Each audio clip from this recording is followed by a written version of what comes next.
30,122। अध्यक्ष महोदय, छापल्याप्रमाणे अध्यक्ष महोदय, वसई विरार महानगरपालिकेची स्थापना होऊन 16 वर्ष झालेली आहेत आणि या महानगरपालिकेची लोकसंख्या जवळपास 24 लाख अशी आहे आणि यामध्ये मनपाचे अजूनही एक स्वतःचे रुग्णालय सुसज्ज असं नाही आहे अध्यक्ष महोदय। त्यासाठी आत्ताच निधी शासनाने मंजूर केलेला आहे आणि भारतीय सार्वजनिक आरोग्य मानांकनानुसार महानगरपालिका क्षेत्रात 50,000 लोकसंख्येला एक नागरी प्राथमिक आरोग्य केंद्र आवश्यक असतं अध्यक्ष महोदय। पण ह्या 24 लाख लोकसंख्येला 48 आरोग्य केंद्राची आवश्यकता असताना आता केवळ 21 प्राथमिक आरोग्य केंद्रच अस्तित्वामध्ये आहेत। सार्वजनिक आरोग्य शासन निर्णय 29 ऑक्टोबर 2020 प्रमाणे 3 प्राथमिक आरोग्य केंद्र आणि 12 उपकेंद्र मनपाकडे हस्तांतरणाची मान्यता शासनाने दिलेली आहे, परंतु गेल्या 5 वर्षांमध्ये अध्यक्ष महोदय यावरती पुढे काही कारवाई झालेली नाही आहे। 16 जुलै 2025 रोजी सन्माननीय मुख्यमंत्री महोदयांनी बैठक घेऊन आदेश दिले की हे 3 आरोग्य केंद्र, 12 उपकेंद्र आणि 116 जिल्हा परिषदेच्या शाळा या विनामूल्य हस्तांतरित करण्यात यावा महानगरपालिकेकडे, परंतु अजूनही यावरती काही कारवाई झालेली नाही आहे अध्यक्ष महोदय। अध्यक्ष महोदय, माझा या अनुषंगाने 2 स्पेसिफिक प्रश्न आहेत की आरे रुग्णालयाची 11 जून 2025 रोजी एक GR निघाला होता की जसे आहे तसे त्या परिस्थितीमध्ये रुग्णालयाचं हस्तांतरण करण्यात यावं।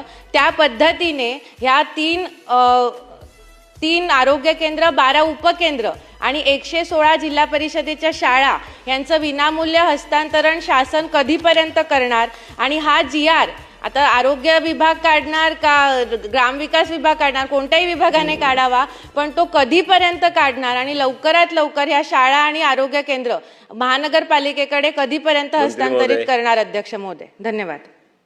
अध्यक्ष महोदय, सन्माननीय सदस्य स्नेहाताई दुबे यांनी वसई विरार शहर महानगरपालिकेच्या कार्यक्षेत्रातल्या प्राथमिक आरोग्य केंद्र, उपकेंद्र महानगरपालिकेकडे हस्तांतरित करण्याबद्दलचा प्रश्न उपस्थित केला।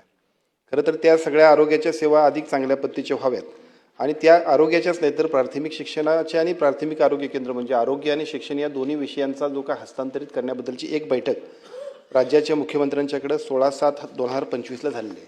या बैठकीमधल्या निर्देशाप्रमाणे जे काही ग्रामविकास आणि आरोग्याचे संबंधित विषय असतील तर ते महानगरपालिकेकडे वर्ग करावेत आणि वर्ग केल्यानंतर त्याचा संपूर्ण खर्च, तिथली जबाबदारीसुद्धा त्यांनी पेलावी अशा पद्धतीच्या सूचना सन्माननीय मुख्यमंत्री महोदयांनी दिलेत। मी एवढंच या प्रश्नाच्या उत्तराच्या निमित्तानं सांगू की जे काही बैठकीचं प्रोसिडिंग CM साहेबांच्या मान्यतेने झालेलं आहे त्याची प्रत्यक्ष कार्यवाही करण्याबद्दल सरकार सकारात्मक पद्धतीने निर्णय घेईल। सकारात्मक म्हणजे काय? 5 वर्ष झाले मंत्री महोदय, सकारात्मक म्हणजे काय? लोकांच्या प्रश्नाला जर इथे न्याय मिळणार नाही तर हे सकारात्मकता काय व्यक्त होणार, कशी व्यक्त होणार? आपण सांगा, मुख्यमंत्री महोदयांनी जुलै महिन्यामध्ये निर्देश दिलेत आणि आपण शासन किंवा स्थानिक स्वराज्य संस्थांमध्ये बाकीची काही लेनदेन ऑन पेपरच होते, ते adjustment of account on paper असतात, त्यामुळे त्याचा निर्णय झाला पाहिजे।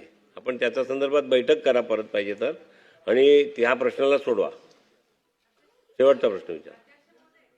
अध्यक्ष महोदय, सन्माननीय ग्रामविकास मंत्री ही सभागृहात उपस्थित आहे। माझी विनंती आहे की मी सुद्धा त्यांची वेळ घेऊन हा विषय त्यांच्याकडे मांडला होता, तर या दोन्ही विभागांनी एकमेकांमध्ये समन्वय साधून हा आमच्या जिल्हा परिषदांच्या शाळा, आरोग्य केंद्र आणि उपकेंद्रांचा प्रश्न कधीपर्यंत, किती दिवसामध्ये, म्हणजे आणखीन आम्हाला किती दिवस वाट पाहावी लागणार अध्यक्ष महोदय, किती महिने, एक काहीतरी कालमर्यादा ठरवावी।